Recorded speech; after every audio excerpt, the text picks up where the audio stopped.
നമസ്കാരം, ഇൻസൈഡിലേക്ക് സ്വാഗതം. പ്രധാനമന്ത്രി നരേന്ദ്രമോദി ഉദ്ഘാടനം ചെയ്യുന്ന വേവ്സ് എന്റർടൈൻമെന്റ് സമ്മിറ്റിൽ പ്രധാന താരമായി മോഹൻലാൽ എത്തിയതോടെ ലാൽ പ്രതിസ്ഥാനത്തുള്ള ആനക്കൊമ്പ് കേസ് സജീവമാക്കാൻ CPM ശ്രമം തുടങ്ങി. മുംബൈയിലെ ജിയോ വേൾഡ് കൺവെൻഷൻ സെന്ററിൽ നടക്കുന്ന ഇന്ത്യയിലെ ആദ്യ world audio visual and entertainment സമ്മിറ്റിൽ അമിതാഭ് ബച്ചൻ, രജനീകാന്ത്, ഷാറൂഖ് ഖാൻ, അക്ഷയ് കുമാർ, ചിരഞ്ജീവി അടക്കമുള്ള താരങ്ങൾ പങ്കെടുക്കുന്നുണ്ട്. രജനീകാന്ത്, ചിരഞ്ജീവി, ഹേമ മാലിനി, അക്ഷയ് കുമാർ, മിഥുൻ ചക്രബർത്തി എന്നിവർക്കൊപ്പം നിൽക്കുന്ന ചിത്രം മോഹൻലാൽ പങ്കുവച്ചിട്ടുണ്ട്. വേവ് സമ്മിറ്റിൽ പങ്കെടുക്കവെയാണ് ഈ ചിത്രം എടുത്തത്. ഉച്ചകോടിയിൽ 42 പ്ലീനറി സെക്ഷനുകൾ, 39 ബ്രേക്ക്ഔട്ട് സെക്ഷനുകൾ, പ്രക്ഷേപണം, infotainment, AVGC, XR, cinema, digital media എന്നിവ ഉൾപ്പെടെ വിവിധ മേഖലകളിലായി 32 മാസ്റ്റർ ക്ലാസുകൾ സംഘടിപ്പിക്കുന്നു. അക്ഷയ് കുമാർ മോഡറേറ്ററായി എത്തുന്ന legends and legacies the stories that shape India soul എന്ന സെക്ഷൻ പരിപാടിയുടെ ആകർഷണമാകും. അമിതാഭ് ബച്ചൻ, ഹേമ മാലിനി, മിഥുൻ ചക്രവർത്തി, രജനീകാന്ത്, ചിരഞ്ജീവി എന്നിവർക്കൊപ്പം മോഹൻലാലും സ്പീക്കർമാരിൽ ഒരാളായി സെക്ഷനിൽ പങ്കെടുക്കുന്നു. പ്രതിവർഷം ഏറ്റവും കൂടുതൽ സിനിമകൾ നിർമ്മിക്കുന്ന രാജ്യങ്ങളിൽ ഒന്നാണ് ഇന്ത്യ എന്നുള്ളതുകൊണ്ട് തന്നെ ഇന്ത്യയുടെ മീഡിയ ആൻഡ് എന്റർടൈൻമെന്റ് മേഖല ലോകവേദിയിലേക്ക് ഉയർത്തുന്നതിനായി രൂപകൽപ്പന ചെയ്ത മികവുറ്റ പരിപാടിയായി വേവ്സ് എന്നതിൽ സംശയമില്ല. മാധ്യമ വിനോദ വ്യവസായത്തിൽ ചർച്ചകളും നവീകരണവും പ്രോത്സാഹിപ്പിക്കുന്നതിനുള്ള പ്രധാന വേദിയായിരിക്കും വേവ്സ്.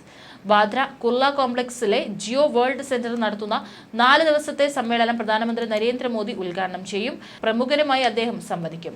എമ്പുരാൻ പുറത്തിറങ്ങിയതോടെ RSSുമായി മോഹൻലാൽ തെറ്റിയെന്ന് CPM വിശ്വസിച്ചിരിക്കുമ്പോഴാണ് പ്രധാനമന്ത്രിയുടെ ഓഫീസിന്റെ പങ്കാളിത്തമുള്ള ഉച്ചകോടിയിൽ ലാലിന് ക്ഷണം ലഭിച്ചത്. അതോടെ ചില CPM നേതാക്കൾ മോഹൻലാലിനെ നാറ്റിക്കാൻ ശ്രമം തുടങ്ങിയത്.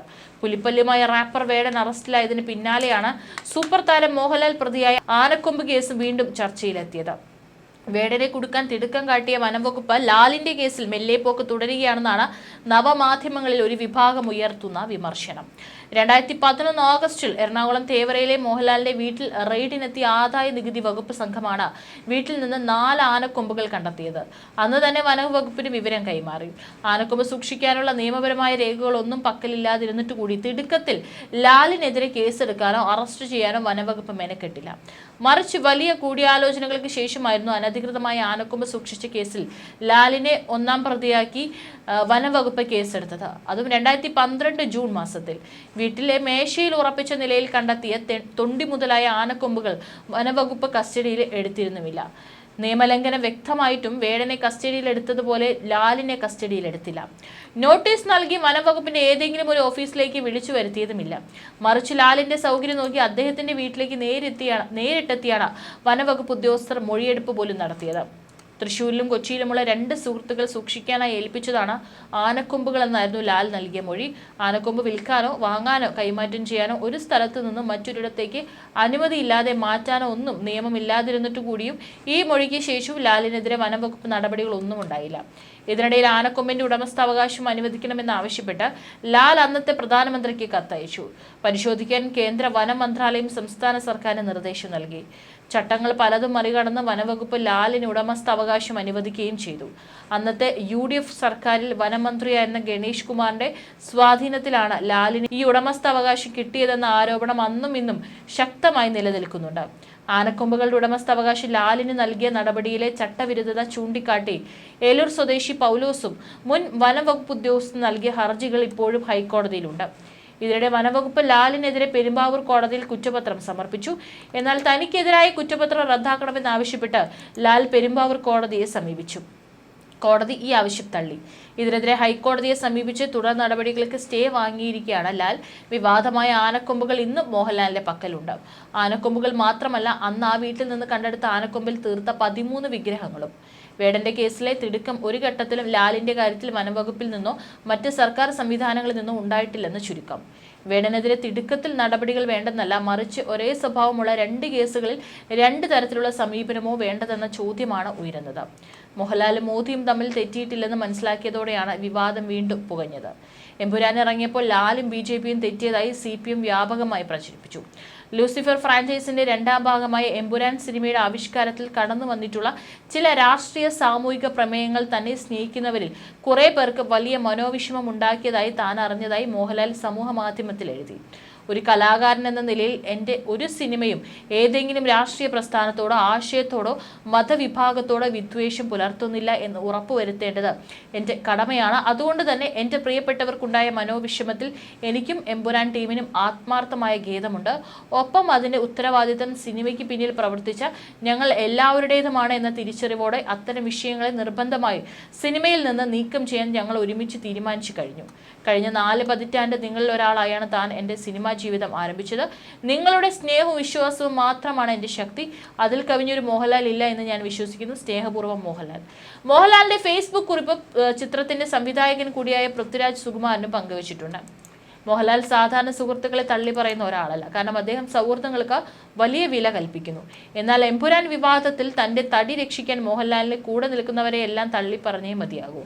ഗുജറാത്ത് കലാപം നരേന്ദ്രമോദിയുടെയും അമിത്ഷായുടെയും ഹൃദയത്തിനേറ്റ മുറിവാണ്. അതിനെ തൊട്ട് കളിച്ചാൽ BJP ആരെയും വെറുതെ വിടില്ല. അത് നന്നായി മനസ്സിലാക്കിയ വ്യക്തിയാണ് മോഹൻലാൽ. സിനിമയുടെ റീസെൻസറിങ്ങിന് പൃഥ്വിരാജ് തയ്യാറായില്ലെന്നും എന്നാൽ ലാലിന്റെ സമ്മർദ്ദമുണ്ടായെന്നും വാർത്തകളുണ്ടായിരുന്നു. തന്റെ സിനിമയ്ക്ക് പ്രത്യക്ഷമായോ പരോക്ഷമായോ യാതൊരു കുഴപ്പവുമില്ലെന്ന ചിന്തയിലായിരുന്നു പൃഥ്വിരാജ്.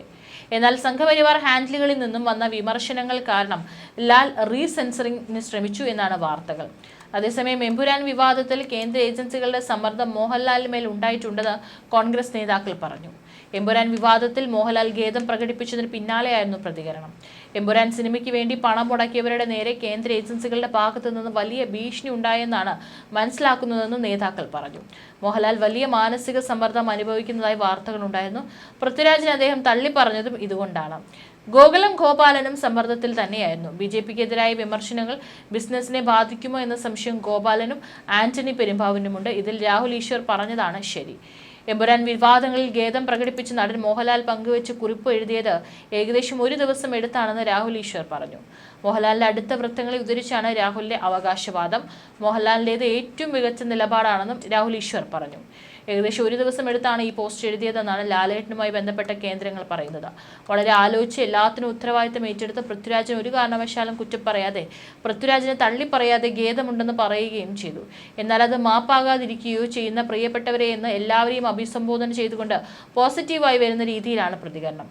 ലാലേട്ടൻ ഇതല്ലാതെ എന്താണ് ചെയ്യേണ്ടത്? ഏറ്റവും മികച്ച നിലപാടാണ് മോഹൻലാലിൻ്റെത്. നിലപാടിനെ എത്ര അഭിനന്ദിച്ചാലും മതിയാവില്ല. തീവ്രതയുള്ളവർ എന്ത് നിലപാടെടുത്താലും പരസ്പരം ഫൈറ്റ് ചെയ്യുമെന്ന് രാഹുൽ ഈശ്വർ പറഞ്ഞു. മാപ്പ് പറയുകയല്ല, ഖേദപ്രകടനം നടത്തുകയാണ് മോഹൻലാൽ ചെയ്തത്. ഇനിയൊരു വിവാദത്തിന് സ്കോപ്പില്ല. മോഹൻലാൽ എല്ലാവരെയും സ്വീകരിക്കുന്ന രീതിയിൽ സന്തുലിതമായ നിലപാടെടുത്തു. ആരെയും വിഷമിപ്പിക്കാത്ത രീതിയിൽ അദ്ദേഹം അത് മുന്നോട്ട് വെക്കുകയും ചെയ്തു. എല്ലാവർക്കും യോജിപ്പുള്ള, ആർക്കും വിയോജിപ്പില്ലാത്ത നിലപാടിലേക്ക് മോഹൻലാലിനെ നമ്മൾ എത്തിക്കാൻ കഴിഞ്ഞു. പൃഥ്വിരാജ് അടക്കം ഇത് ഷെയർ ചെയ്തു. ഇനിയും അതിൽ പ്രകോപിതരാവേണ്ട കാര്യമില്ല. തീവ്ര ഹിന്ദുത്വവാദികളും തീവ്ര ഇസ്ലാമിസ്റ്റുകളും തീവ്ര ഇടതുപക്ഷക്കാരും ലാലേട്ട് എന്ത് ചെയ്താലും ഹാപ്പി ആവില്ല. തീവ്ര ഹിന്ദുത്വവാദികളും തീവ്ര ഇസ്ലാമിസ്റ്റുകളും എന്തെങ്കിലും കാരണമുണ്ടാക്കി പരസ്പരം ആക്രമിക്കുമ്പോൾ അതിനിടയിൽ നിൽക്കുന്നവരെയും ആക്രമിക്കുമെന്ന് രാഹുൽ അഭിപ്രായപ്പെട്ടു. അതേസമയം രാജാവിനേക്കാൾ രാജ്യഭക്തി കാണിച്ചയാൾ മുഖ്യമന്ത്രി പിണറായി വിജയനാണ്. മോഹൻലാൽ BJPക്കാർക്ക് അപ്രിയനാണെന്ന് മനസ്സിലാക്കിയതോടെ പിണറായി മോഹൻലാലിനോടൊപ്പം ശബരിമല ദർശനത്തിന് പോയ തിരുവല്ല CI സുനിൽ കൃഷ്ണന് കാരണം കാണിക്കൽ നോട്ടീസ് നൽകി. ശബരിമല ദർശനത്തിന് മാത്രമാണ് അനുമതി നൽകിയത്.